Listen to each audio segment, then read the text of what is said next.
dan saya percaya hari ini adalah waktunya untuk kita bisa celebrate. Katakan salam sama-sama, celebrate.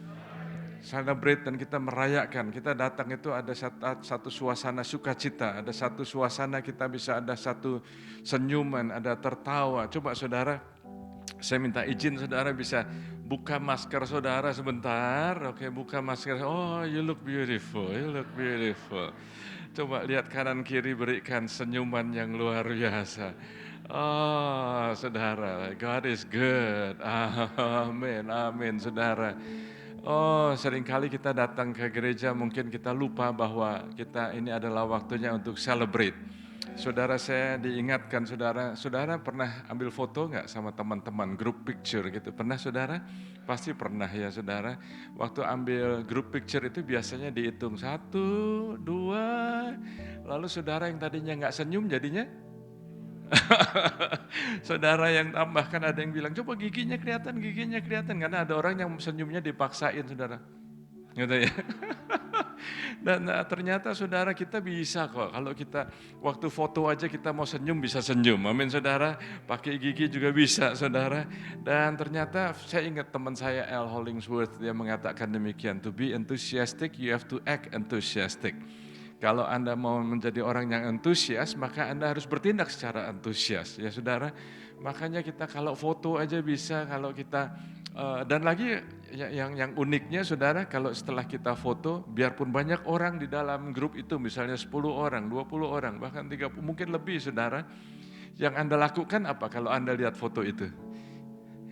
Biasanya yang dicari diri sendiri, saudara. Oh, ada puluhan orang, saya di mana ya? Lalu apa saudara? Yang Anda lihat biasanya, waduh, bagaimana saya ini? Anda tahu sebetulnya, you know who you are, ya. Anda tahu bagaimana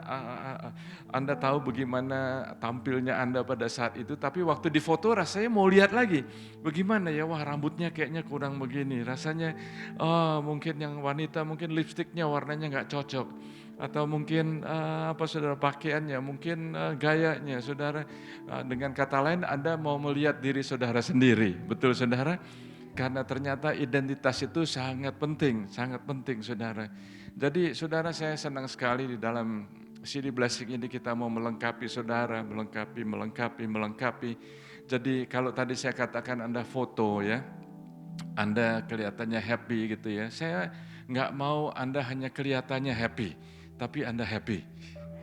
Saya nggak mau Anda hanya kelihatannya sukacita. Di foto kan biasanya begitu ya saudara, suami istri ada yang begitu kelihatannya mesra sekali. Kelihatannya mesra, belum tentu mesra saudara.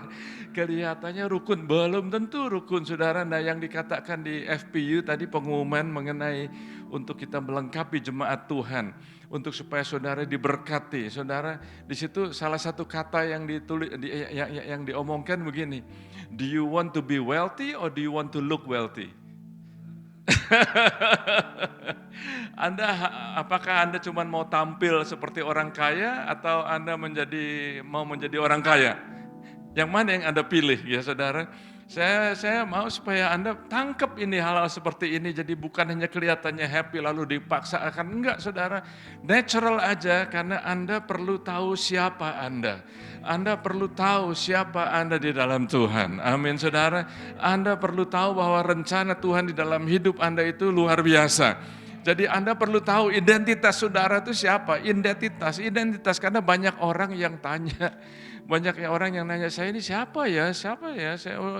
Jangan tanya-tanya lagi saudara. Anda, kalau Anda belum terima Tuhan, Anda terima Tuhan Yesus. Kalau Anda sudah terima Tuhan Yesus, siapa Anda? Anda adalah anak raja di atas segala raja. Amin. Anda sudah diadopsi menjadi anaknya Allah. Amin saudara. Barang siapa yang percaya kepada Yesus saudara, Anda diangkat menjadi anak-anak Allah. Amin saudara. Oh luar biasa sekali. Jadi ini yang saya mau sampaikan hari ini saudara. Ialah judulnya Know Who You Are. Anda tahu siapa Anda. Ketahuilah siapa Anda. Tahu siapa Anda. Anda perlu tahu siapa sih Anda ya. Anda perlu tahu siapa ini Anda. Karena di tengah-tengah tantangan yang terjadi sekarang ini di dunia sebetulnya, khususnya di Amerika inilah saudara, kita melihat aja ya. Di Amerika ini ada banyak tantangan loh saudara. Berapa banyak saudara yang tahu bahwa Anda kalau sekarang mau beli bensin, bensinnya naik? Berapa kali lipat saudara? Sudah hampir 2 kali lipat ya. Anda beli makanan, naik harganya. Anda pergi ke supermarket, ada barang-barang yang sudah nggak ada, yang kosong, aisle-nya kosong. Supermarket di aisle-aisle tertentu kosong saudara. Ada istilah yaitu apa, supply chain-nya terhambat. Saya pergi ke Subway saudara, di situ ada notice-nya. Maaf kalau kita kehabisan barang-barang tertentu saudara, karena nggak ada barang saudara. Jadi apa yang terjadi sekarang ini, ada inflasi, ada harga pada naik, ada saudara, ini adalah inflasi yang saat ini terparah saudara selama kira-kira 30 tahun, 40 tahun ini kira-kira seperti ini saudara, apa yang terjadi. Nah kita perlu tahu siapa kita di dalam Tuhan, siapa Anda di dalam Tuhan.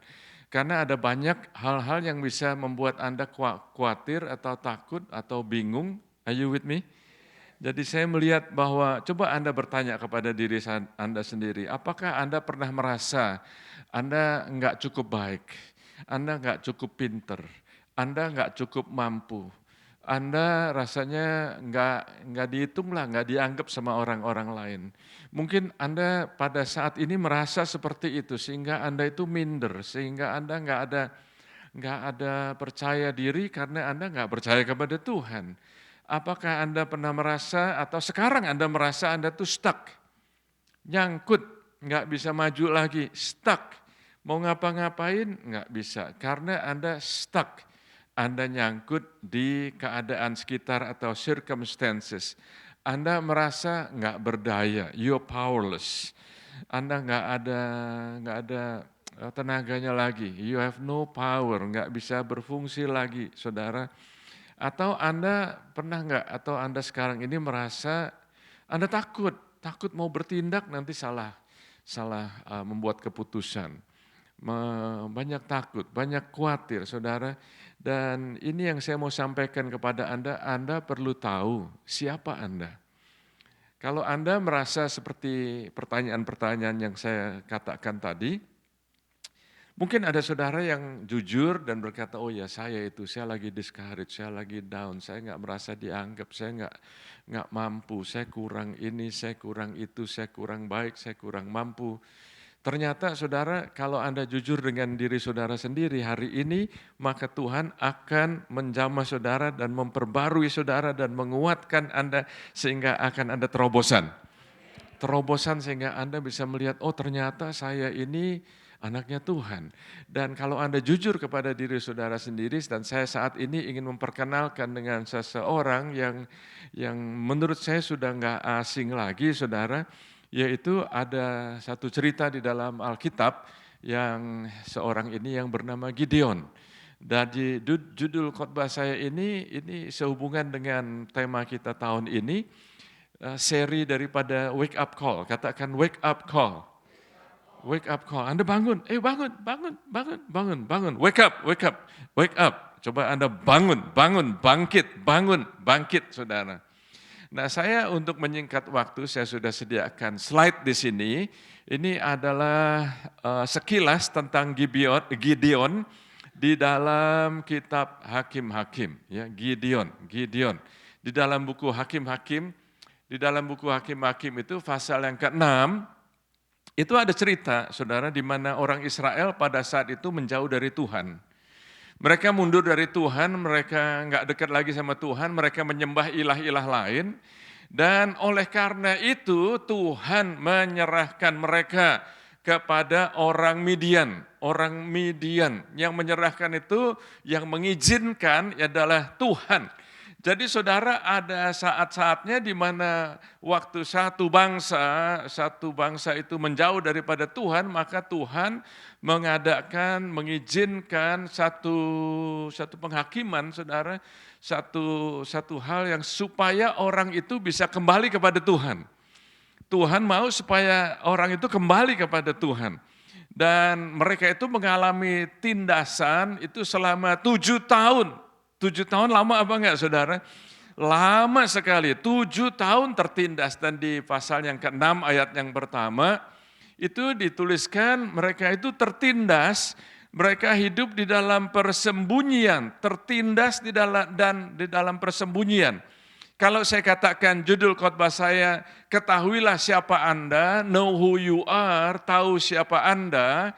Kadang-kadang ini yang terjadi saudara, kalau orang itu mengalami tantangan, mengalami tindasan, mengalami sengsara, mengalami kesusahan, mengalami mungkin sakit penyakit yang bertahun-tahun mengalami seperti itu saudara, biasanya itu orang mengingat Anda dengan keadaan Anda. Oh itu ya yang orangnya sakit-sakitan ya. Oh itu ya yang sakit selama berapa tahun ya. Oh itu sehingga nggak ada lagi namanya. Yang diingat adalah tantangannya. Yang diingat adalah kesusahannya. Yang diingat adalah sengsaranya. Yang diingat adalah tertindas. Ini 7 tahun. Lama loh saudara. Anda lihat di dalam Alkitab ada dituliskan seorang wanita yang mengalami pendarahan selama 12 tahun. Nggak tahu namanya. Namanya nggak dituliskan di situ saudara, karena apa? Wah 12 tahun bleeding terus saudara, itu siapa namanya? Nggak ingat lagi saudara. Ada orang yang lumpuh sudah 38 tahun, wah lebih lama lagi saudara, 38 tahun. Di situ nggak dituliskan juga namanya, karena yang diingat itu ya, yang lumpuh ya. Yang nunggu 30, menunggu berapa tahun ya, tapi lumpuhnya sih sudah 38 tahun, nunggu di pinggir kolam, sehingga kalau ada malaikat Tuhan yang menggoncangkan airnya, siapa yang pertama kali masuk ke sana akan sembuh. Anda tahu ceritanya, tapi orang ini nggak disebutkan namanya, orang mengingat dia, yang diingat tuh susahnya, sengsaranya, tantangannya. Nah yang parah lagi begini saudara, yang lebih parah lagi kalau Anda bukan orang lain, tapi yang Anda ingat itu yang sengsaranya Anda. Bukan orang lain yang ngomong, oh itu dia ya, yang dulu bangkrut ya. Oh itu dulu ya, yang suka utang terus ya. Oh itu dulu yang macam-macam saudara. Dan yang lebih parah itu kalau Anda yang berpikir demikian. Yang ngomong bukan orang lain, yang ngomong aku tertindas, aku nggak bisa, aku bersembunyi. Nah ini orang-orang Israel pada saat itu tuh bersembunyi. Mereka itu sembunyi, karena apa? Karena menjauh dari Tuhan, mereka takut, mereka bersembunyi saudara. Dan saya melihat bahwa ternyata orang-orang Israel ini mengalami putus asa, mengalami ketakutan, dan mengalami intimidasi. Diintimidasi. Anda mengalami intimidasi. Hari ini, pagi ini saya mau supaya Anda mendengarkan apa yang firman Tuhan bicara mengenai Anda. Jadi bukan karena orang ngomong mengenai Anda, atau apa yang Anda pikir mengenai Anda, tapi apa yang ada di dalam pikirannya Tuhan mengenai Anda. Amin saudara. Dan saya melihat di sini, di dalam ceritanya Gideon ini, kalau Anda baca Alkitab, Anda tahu ceritanya tuh akhirnya, ujungnya, akhir ceritanya ialah mereka mengalami revival. Mereka mengalami terobosan, mereka mengalami kebangunan rohani, mereka mengalami kemenangan, mereka mengalami terobosan yang luar biasa sekali. Ceritanya begitu saudara, dan saya ingat saudara, teman saya Doug Stringer mengatakan begini, revival comes by choice or by judgment. Revival comes by choice atau by circumstances. Kebangunan, terobosan itu bisa Anda alami berdasarkan pilihan. Katakan pilihan. Atau karena Anda dipojokin. Atau karena Anda sudah mengalami semuanya ini terjadi. Oh Anda akhirnya keadaan membuat saudara membuat pilihan. Kalau menurut saya sih, saya mau bagaimana dengan Anda, saya mau mengalami terobosan, kemenangan karena saya pilih. Karena saya tahu siapa saya di dalam Tuhan. Maka Anda akan mengalami terobosan. Dan kalau saya katakan terobosan itu bukan cuma terima, percaya, amin, angguk-angguk, tapi ada yang kita perlu lakukan, yang Anda perlu lakukan. Ada juga di sini yang Gideon perlu lakukan. Saudara, saya melihat begini, saudara, apa yang terjadi di dalam buku Hakim-Hakim itu, yang terjadi di satu negara bisa mempengaruhi umat Tuhan. Apa yang terjadi di Amerika bisa mempengaruhi gereja Tuhan. Bisa mempengaruhi Anda. Anda bisa baca Alkitab, bahasa roh, Anda dibaptis air, baptis Roh Kudus, saudara. Tapi apa yang terjadi di satu negara bisa mempengaruhi Anda. Bisa membuat Anda tertindas, tertekan, Anda mengalami delay. Supply chain delay is one of them, saudara. Inflasi macam-macam, saudara. Tapi sebaliknya ialah apa yang Anda bisa lakukan, itu juga satu orang bisa mempengaruhi satu negara.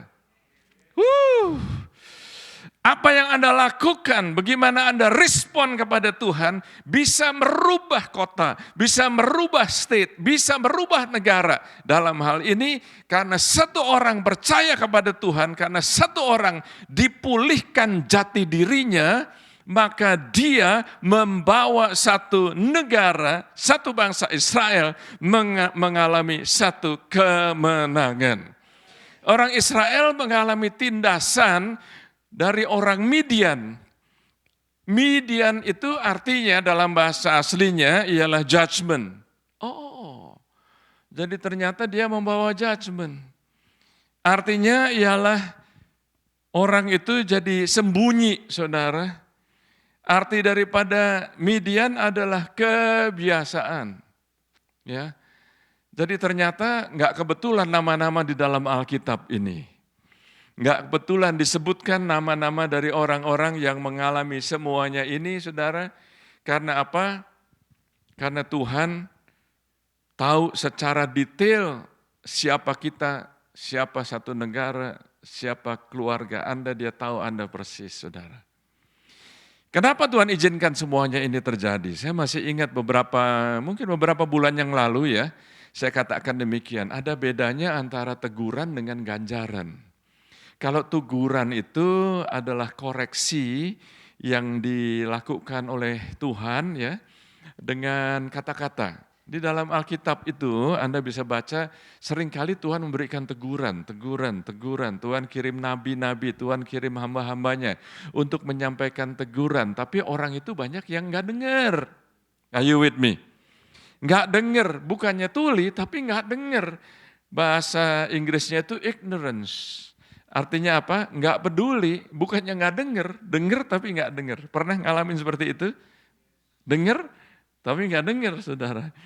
Dan karena orang Israel ini sudah dikoreksi, di-rebuke sama Tuhan nggak mau ya, maka Tuhan mengirimkan satu ganjaran. Ganjaran bahasa Inggrisnya adalah chastisement. Jadi saudara, kalau orang itu ditegur nggak bisa, maka Tuhan mengizinkan di dalam hidup Anda untuk mengalami satu keadaan atau lingkungan yang bisa mengajar Anda melalui hal-hal yang kalau dengan cara lain Anda nggak bisa belajar. Are you with me? Nah ini yang terjadi, yang dialami oleh bangsa Israel. Ayat yang ketujuh, ketika mereka berseru kepada Tuhan, dan Tuhan mengutus seorang nabi. Mereka berseru kepada Tuhan, mereka berseru kepada Tuhan. Lagi yang semangat, saudara berseru kepada Tuhan. 10 kali lebih keras, berseru kepada Tuhan.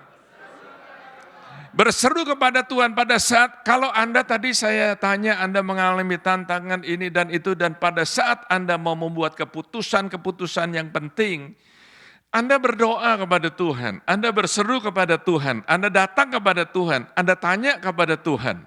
Are you with me? Dan waktu Anda berseru kepada Tuhan, Tuhan jawab apa enggak?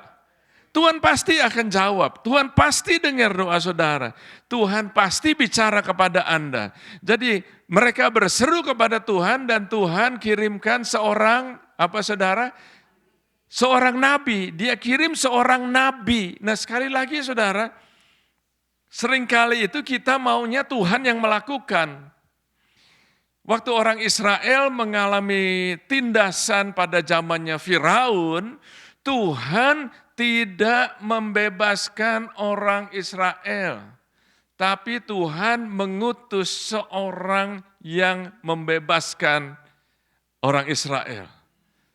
Yaitu siapa? Musa.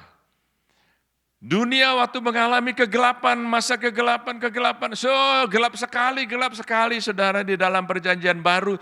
Yohanes pasal yang pertama bicara mengenai di dalam kegelapan terbit terang. Di dalam kegelapan Tuhan mengutus Yesus untuk datang ke dunia ini. Sekarang saya mau tanya kepada saudara, jangan harapkan nanti kalau ada revival, nanti kalau ada kebangunan rohani pasti akan beres. No. Sekarang ini Tuhan bertanya, siapa yang mau aku utus untuk membuat revival? Siapa yang mau aku utus untuk bisa membawakan terobosan?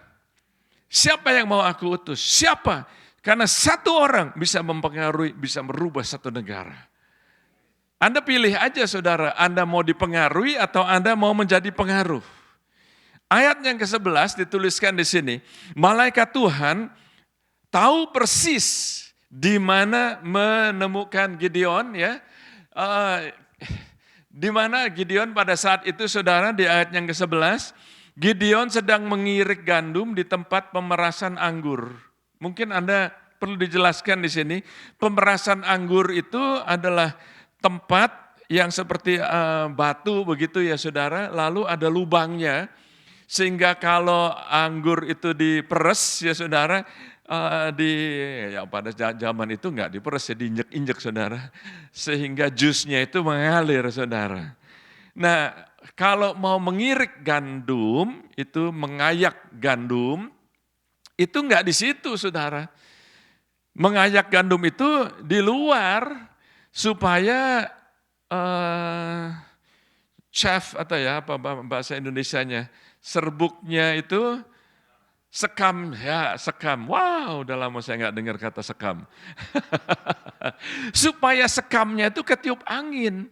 Tapi saudara kalau Anda baca ceritanya, Gideon itu melakukan, dia mengirik gandum itu di tempat meres anggur. Kenapa?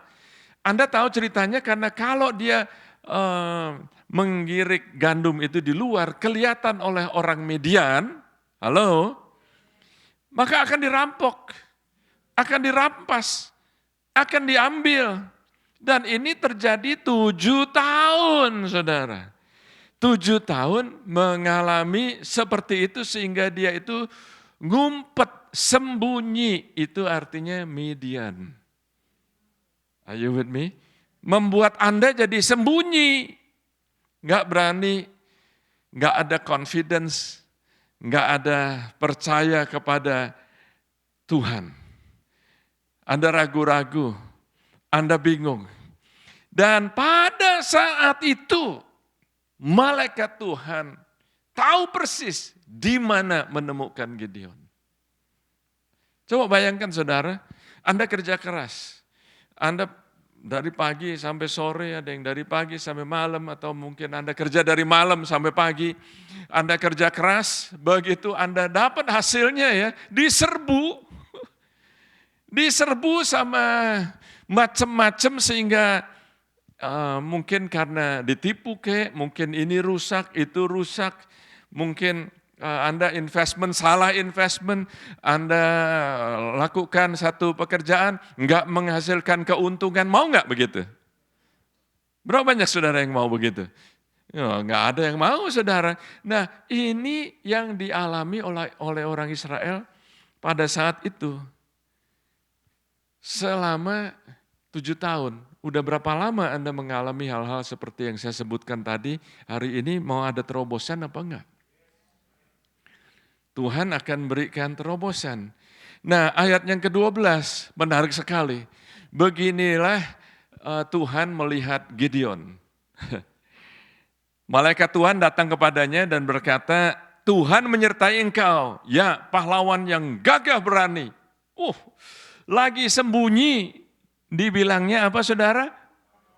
Gagah berani. Lagi sembunyi. Jadi ternyata karena Gideon mengalami tantangan yang bertahun-tahun, bukan hanya Gideon. Yang gak enak tuh begini saudara, Anda kumpul sama orang-orang yang tertindas juga. Are you with me? Kumpulannya pada saat itu satu bangsa tertindas.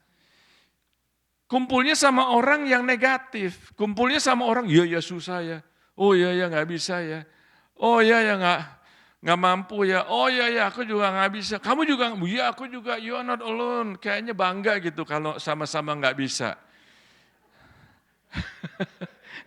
Saudara, Gideon ini seperti itu keadaannya, kumpulnya demikian, tapi Tuhan melihat Gideon lain. Tuhan melihat Gideon, Tuhan melihat Anda lain.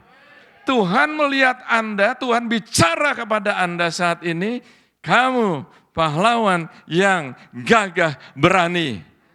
What? Lagi sembunyi ini, lagi sembunyi. Dan herannya saudara, ini ya, biasanya kita ini seperti Gideon.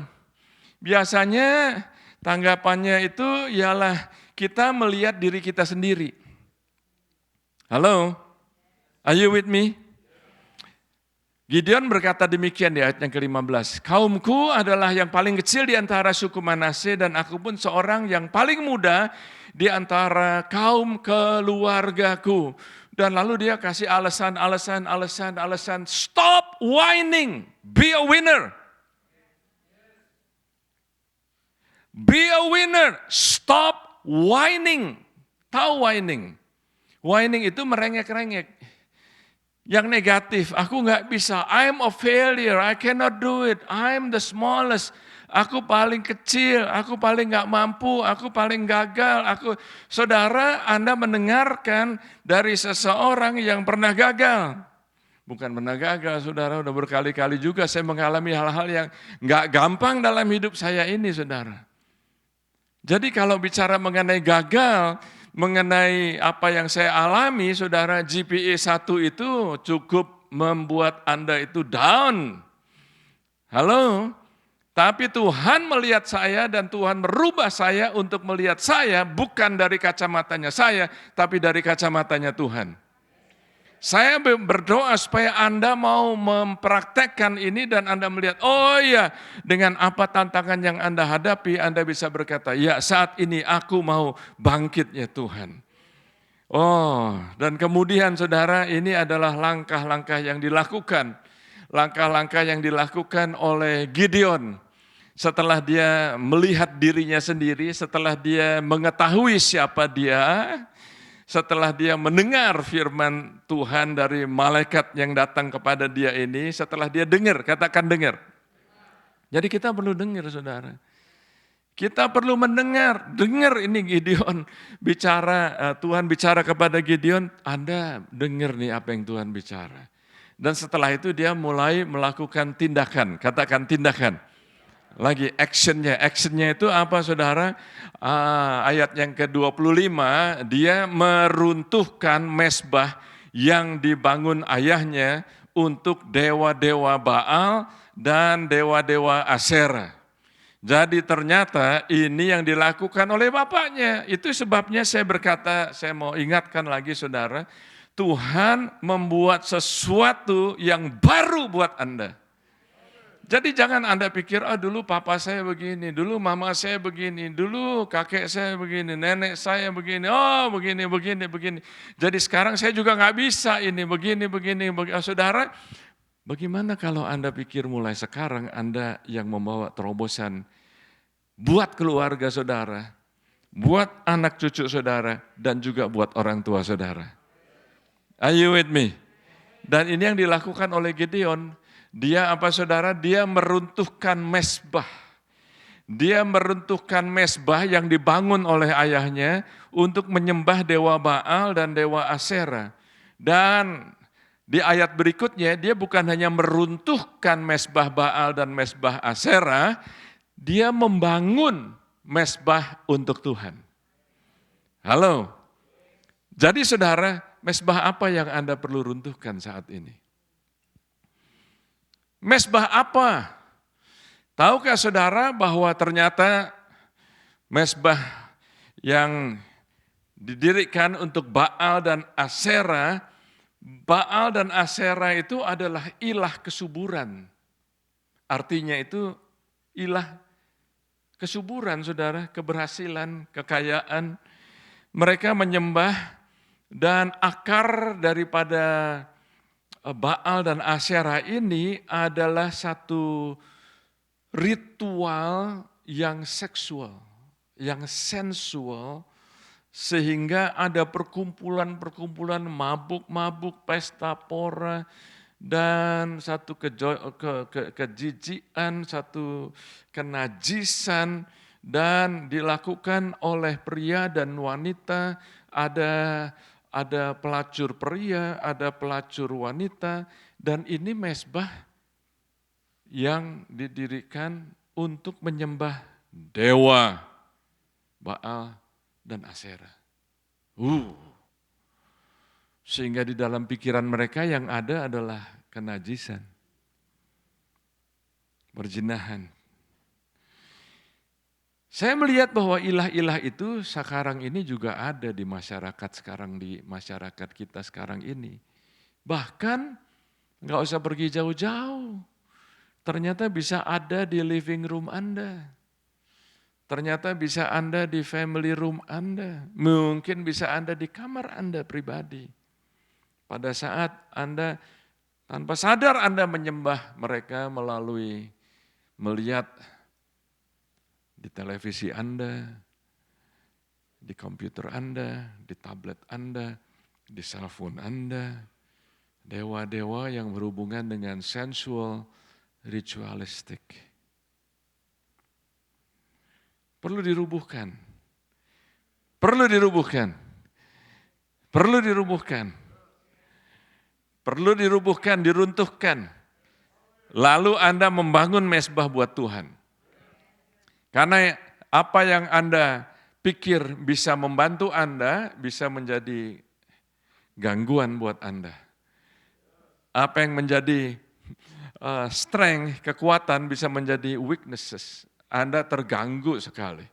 Terganggu. Mau lihat apa? Tiba-tiba ada pop up. Terlalu banyak yang pop up di sini. Belum termasuk lagi yang telemarketer. Belum lagi termasuk yang spam. Belum lagi macam-macam, saudara. Wah, bisa terganggu.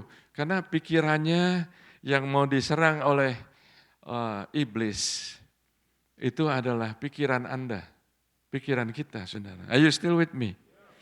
Nah, ini yang terjadi, saudara. Ayat yang ke-34, Roh Tuhan menguasai Gideon. Roh Tuhan menguasai Gideon, di dalam bahasa Ibraninya ialah Roh Tuhan itu membungkus Gideon. Dia diliputi, dipenuhi oleh Roh Kudus. Dan pasal 7 ayat yang pertama, apa yang terjadi, saudara? Pasal 7 ayat yang pertama, poin yang saya ingin sampaikan ialah hadapi ketakutanmu. Hadapi, katakan hadapi. Lagi katakan hadapin. Jadi waktu Anda menghadapi, jangan lari. Hadapin, saudara. Hadapi, saudara. Pernah enggak Anda takut, saudara? Saya melihat, saya enggak heran, saudara, kira-kira kenapa Tuhan ini mengajar Gideon sedemikian rupa. Orang Midian pada saat itu jumlahnya ada 135.000. Gideon manggil, siapa yang mau join saya untuk melawan orang Midian? 32.000 orang, banyak enggak 32.000? Banyak, saudara, tapi 32.000 lawan 135.000, 1 lawan 4, saudara. Waduh, Anda mesti jago benar, saudara. 1 lawan 4, saudara. Tapi Tuhan bicara terlalu banyak. Coba yang takut suruh pulang. Saya pikir 32.000 itu berani-berani loh. Halo. Udah berani kelihatannya ya. Are you with me? Tapi ternyata waktu ditanya siapa yang takut suruh pulang. Yang pulang 22.000. Menurut saya lebih baik kita ini tahu siapa yang mau berperang bersama-sama dengan kita. Daripada kelihatannya banyak, tapi enggak jaga saudara. Kelihatannya jumlahnya banyak. Tuhan berkata bahwa keselamatan itu bukan karena banyaknya orang. Tuhan bisa menyelamatkan bahkan dari orang yang sejumlah kecil Tuhan bisa menyelamatkan. Jadi saya melihat di sini dari 10.000 itu, dari 32.000 disuruh pulang. Kenapa saudara? Karena lebih baik daripada kumpul sama orang-orang yang takut ngomongnya negatif terus. Ya bisa sih, tapi ya oke sih, tapi saya pada dasarnya nggak beriman, nggak percaya. Dan orang yang negatif itu menular. Akan ngomong sama yang lain, oh begini, oh ya, oh lebih baik yang nularin takut-takut begitu suruh pulang aja deh. Kalau saya jadi Gideon mungkin yang pulang ya berapa ratus lah. Waduh, saya nggak nyangka yang pulang 22.000. Oh Tuhan, banyak ini yang pulang. Ya. Lalu Tuhan bicara lagi, masih terlalu banyak. Anda pernah ngomong gitu nggak sama Tuhan? Ngomong apa? Gitu. Lalu melalui ujian Anda bisa baca ceritanya melalui testing ya. Itu tinggal 300.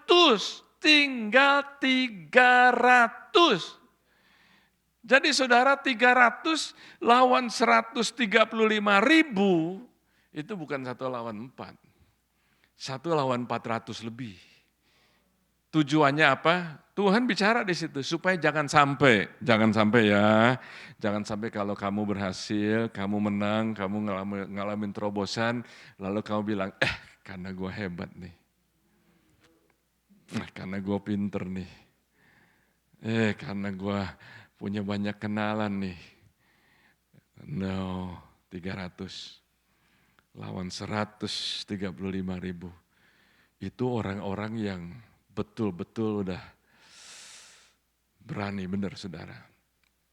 Nah tempat itu namanya saudara, tempatnya ialah namanya itu dalam bahasa Inggrisnya itu mata air Harod. Mata air Harod, Spring of Harod. Ternyata arti kata Harod itu dalam bahasa aslinya ialah gemeter dan takut. Tempat sumber mata air yang membuat Anda gemeter, yang membuat Anda takut, hadapin. Dengan kekuatan Tuhan, dengan kuasa Tuhan. Oh, terima kasih Tuhan Yesus. Dan ayat yang ke-16. Ayat yang ke-16 Tuhan memberikan satu strategi. Strateginya itu apa saudara? Strategi peperangan, 1 lawan 400 lebih saudara. Strateginya itu apa? Coba kamu bawa sangkakala, bahasa Indonesianya dikatakan sangkakala itu trompet, katakan trompet. Bawa trompet dan bawa apa saudara? Bawa obor. Bawa obornya dinyalain tapi obornya itu ditaruh di mana saudara? Obornya itu ditaruh di bejana tanah liat. Jadi ada pitcher bahasa Inggrisnya, satu gentong yang terbuat dari apa saudara? Terbuat dari tanah liat. Jadi ada trompet, ya, ada obor, tapi obornya itu nggak dibawa begitu aja, obornya ditaruh, rupanya tanah liatnya itu dibolongin bawahnya saudara, lalu obornya ditaruh di dalam gentongnya itu, gentong tanah liat, ya. Lalu mereka dari 300 ini dibagi 3 saudara, 100. Wah itu saudara Anda udah nggak bisa sembarangan lagi. Pasti Anda hanya fokus kepada Tuhan dan taat kepada pemimpin. Taat kepada Gideon. 300 bareng-bareng aja lawan 135.000 itu udah sedikit. Ini 100. Dan apa yang terjadi waktu mereka mendengarkan aba-aba dari Gideon. Lalu mereka datang, mereka menyerbu. Mereka bukannya lagi dikejar, mereka yang mengejar orang Midian. Are you with me? Mereka mengejar, waktu mereka mengejar orang Midian, waktu mereka datang, waktu mereka malam-malam, mereka lagi tidur, saudara, mereka yang datang ke sana, saudara. Lalu Gideon memberikan satu aba-aba, satu tanda, satu signal, apa yang terjadi, saudara? Yang terjadi ialah mereka meniup trompet, mereka meniup sangkakala, dan pada saat itu, saudara, mereka memecahkan bejana tanah liat itu, buyung yang gentong yang dari tanah liat. Sehingga waktu dipecahkan yang kelihatan apa saudara? Yang kelihatan adalah api yang ada di torch atau obor itu saudara. Saya melihat saudara nggak ada yang kebetulan bahwa ternyata saudara di dalam 2 Korintus pasal yang keempat ayat yang ketujuh dituliskan bahwa tetapi harta ini kami punyai dalam bejana tanah liat.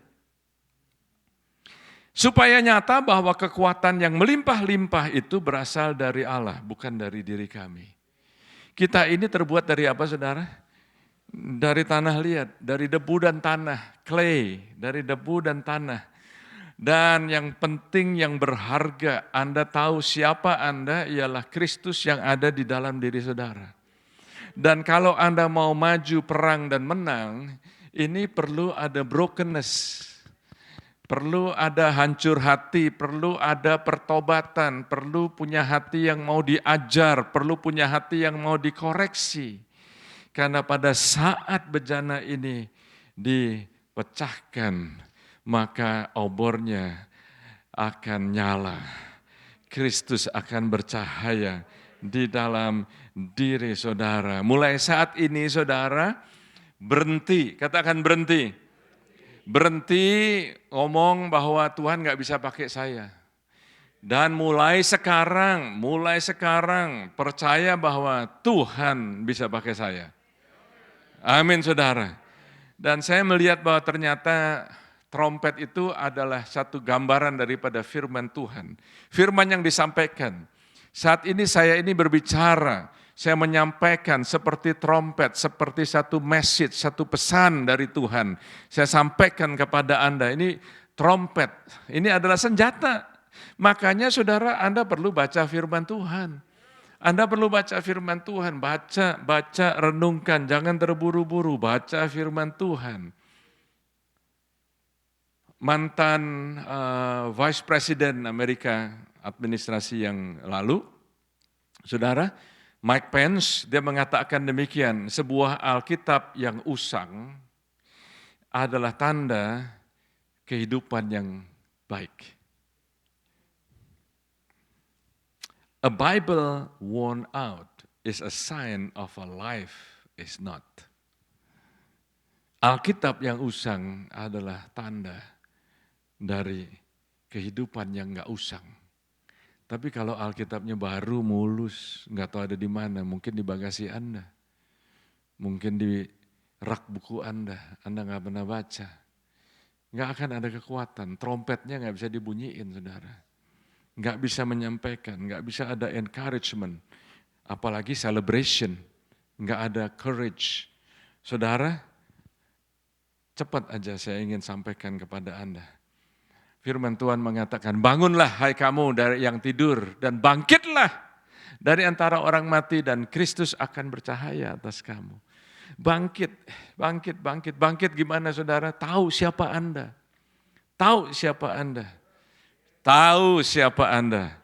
Remember who you are. Itu ucapannya Musafa kepada Simba. Kira-kira saya melihat bahwa banyak film-film itu yang sebetulnya ambil cerita itu dari Alkitab, saudara. Ya, bahkan banyak cerita-cerita di dalam banyak film-film di dalam Alkitab itu kira-kira itu berkisar dari cerita-cerita yang dalam Alkitab. Apa saudara? Seorang anak yang kembali kepada bapaknya. Anak yang dipulihkan, banyak sekali cerita-cerita yang seperti itu, cinta yang dipulihkan, ada juga yang cinta yang jadi perversion, saudara, yang diselewengkan, saudara, itu cerita-ceritanya banyak berkisar di situ aja saudara. Bangun, hai kamu yang tidur, bangkit dari antara orang mati dan Kristus akan bercahaya atas kamu. Amin. Alasan-alasan mengapa Anda tertidur. Yang pertama karena penindasan yang terlalu lama, udah tidur aja lah, udah semua udah begini, mau bisa apa lagi? Satu orang kita nggak bisa buat apa-apalah. Nggak ada pengaruhnya, saya milih apa nggak milih ya percuma lah, saya nggak lakukan bagian saya. Saudara, itu sebabnya di City Blessing ini kita mengajarkan Anda bagaimana Anda bisa menjadi berkat bagi bangsa, mulai terlibat di dalam pemerintahan melalui Anda mulai mengerti mengapa gereja perlu terlibat di dalam pemerintah. Bukan berarti Anda harus menjadi pejabat pemerintahan, bukan saudara. Tapi melakukan panggilan Anda sebagai umat Tuhan. Amin saudara. Yang kedua karena takut. Takut. Siapa di sini yang pernah takut? Kita semua pernah takut. Kalau nggak pernah takut, bohong saudara. Tapi karena takut yang berkelamaan, jadinya udah tidur aja lah. Yang ketiga saudara, karena nggak peduli, ignorance. Ya udahlah. Ada istilah di antara millennials, whatever. Kayaknya whatever. Oh saudara, jangan whatever saudara. Mulai sekarang, yes, aku percaya Tuhan bisa pakai saya. Sadar diri, bukan sadar Tuhan. Maksudnya orang tertidur itu karena mikirnya itu hanya self-conscious terus. Saya nggak bisa, saya paling kecil, saya paling muda, saya paling bahasa Inggrisnya nggak bisa, ini nggak bisa itu. Stop! Stop. Be a winner. Katakan I am a winner. Lagi katakan I am a winner. Jangan menjadi whiner yang terus merengek-rengek terus saudara. Jangan self-conscious tapi God-conscious. Yang berikutnya tidak waspada, enggak alert. Tidak waspada, tidak alert. Tidak alert saudara maksudnya gimana saudara? Karena ada orang-orang yang, berapa banyak saudara yang nyetir di sini? Nyetir. Berapa banyak saudara yang ngalamin Anda nyetirnya udah bener? Ada orang-orang yang nyetirnya sembarangan. Belum lama ini saudara, saya sedang naik mobil sama istri saya di freeway. Kita pas lagi di jalur paling kanan. Lagi jalan enak-enak sambil ngobrol. Tiba-tiba ada mobil dari jalur mungkin 2 jalur di sebelah saya ya, sebelah kiri saya. Tiba-tiba potong aja saudara karena langsung exit. Ya untungnya masih ada refleks-refleks Indonesia. Menurut saya orang kalau bisa nyetir di Indonesia kayaknya bisa nyetir di seluruh dunia.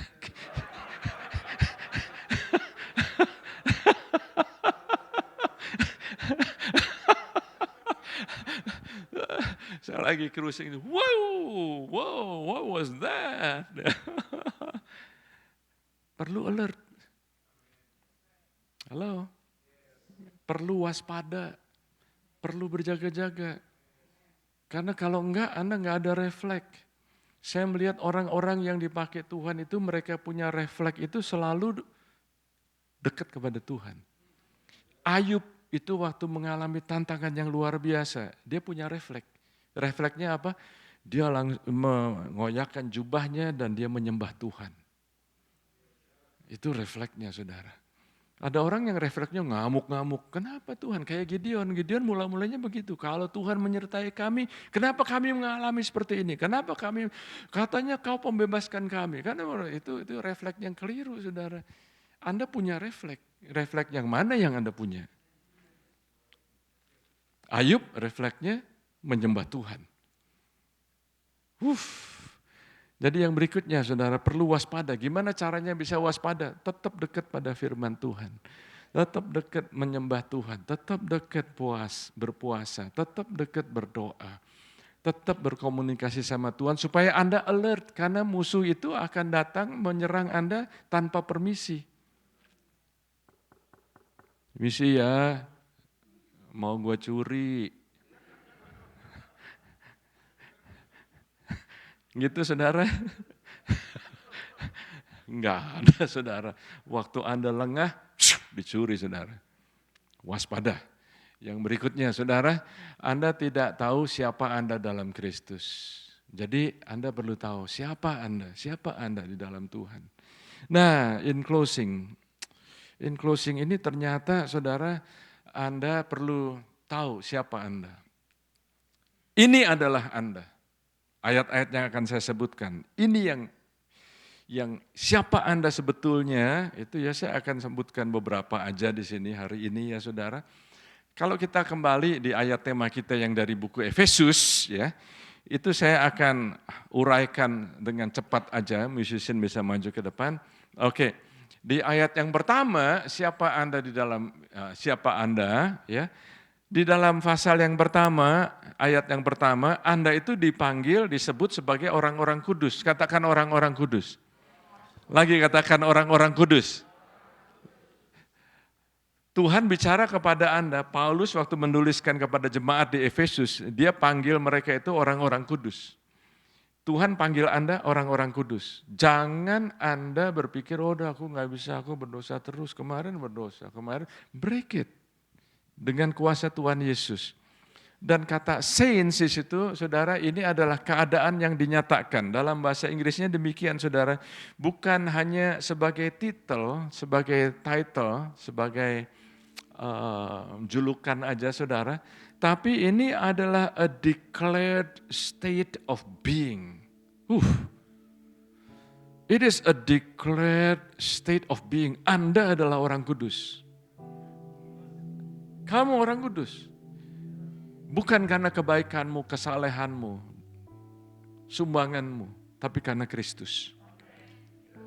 Anda dipanggil sebagai orang-orang kudus. Yang berikutnya, saudara, ayat yang ketiga. Anda mempunyai hak istimewa dan sumber daya atau resources yang ilahi, yang tersedia sekarang ini. Halo? Tersedia, udah tersedia buat Anda, tinggal Anda mau pakai apa enggak. Saya mulai apa yang enggak berkenan, runtuhkan. Membangun altar buat Tuhan. Ayat yang kelima, Anda itu diadopsi sebagai anak oleh Yesus Kristus. Diangkat anak. Anda diangkat anak. Anda jadi anak. Anda diadopsi menjadi anak, bukan diadopsi jadi anaknya orang yang terkenal atau orang pejabat, tapi Anda diangkat, diadopsi menjadi anaknya Tuhan. Anda diadopsi, Anda tahu siapa, you know who you are, remember who you are. Enggak perlu nonton film, kayaknya ada gema-gemanya gitu, kayaknya ada lebih emosional, jangan gitu-gituan lah. Ya saudara, tapi kalau nonton film baru remember who you are. Oh ya saudara, stop. Firman Tuhan bicara, Anda remember who you are. Anda anaknya Tuhan. Amin saudara, dan karena Anda anaknya Tuhan, Anda itu diterima. Anda diterima, Anda diberkahi dengan rahmat. You are graced with grace. Haleluya, haleluya. Dan yang terakhir saudara, yang terakhir ialah ini diulangi. Pasal yang pertama ayat 1, ayat 5, ayat 9, ayat yang ke-11 itu ternyata dituliskan di sini Anda itu dipanggil sesuai dengan kehendaknya. Dengan kehendaknya Tuhan, dengan kemauannya Tuhan, with the will of God, ya. Jadi ini membangun keyakinan akan tujuan yang kuat dan landasan yang kokoh untuk hidup Anda. Anda baca ayat-ayat ini, Anda ulangi lagi, sehingga Anda betul-betul tahu, know who you are, sehingga Anda bisa bangkit. Jadi Anda jangan tertuduh lagi, aduh ya ada gua orang Kristen yang tidur lah, gak produktif lah, gak pasif lah. Stop. Mulai sekarang produktif. Anda proaktif, Anda berbuah-buah. Mari kita bangkit berdiri. Oh Jesus. Thank you Lord. Mari saudara meresponi firman Tuhan. Tuhan tahu di mana Anda saat ini. Tuhan tahu kalau Anda lagi sembunyi pun Anda tahu. Tuhan tahu kalau Gideon lagi sembunyi pun dia tahu juga. Nggak bisa sembunyi. Di Mazmur dituliskan, aku naik ke langit yang paling tinggi pun engkau ada di sana. Aku turun ke dalam dunia orang mati pun engkau ada di sana. Tuhan tahu keadaan Anda. Jadi bagaimana dengan Anda? Tahu Anda siapa ini. Ketahuilah siapa Anda. tahu siapa Anda dalam Tuhan. Oh, terima kasih ya Tuhan, saat ini ya Tuhan. Oh God. Buat pernyataan pada Tuhan saat ini, saya mau dibangun. Buat pernyataan saat ini, saya mau bangkit. Mulai saat ini saya mau bangun. Mulai saat ini aku mengizinkan untuk mau hancur hati, supaya Kristus bercahaya di dalam diriku. Kristus bercahaya di dalam diri Anda. Oh, terima kasih ya Tuhan Yesus, Tuhan Yesus, Tuhan Yesus. Terima kasih ya Tuhan Yesus. Oh yes, let's sing the song. Yes.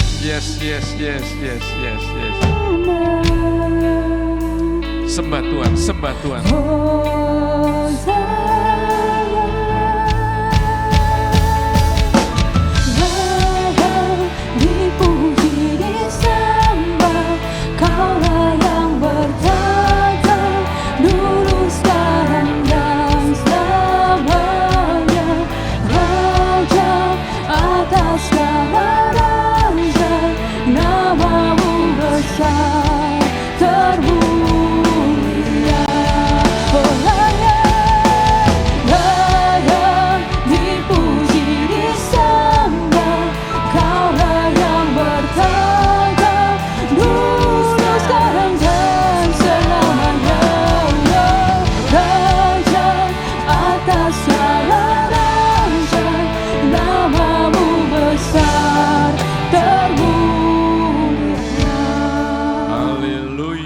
Terima kasih untuk firman-Mu.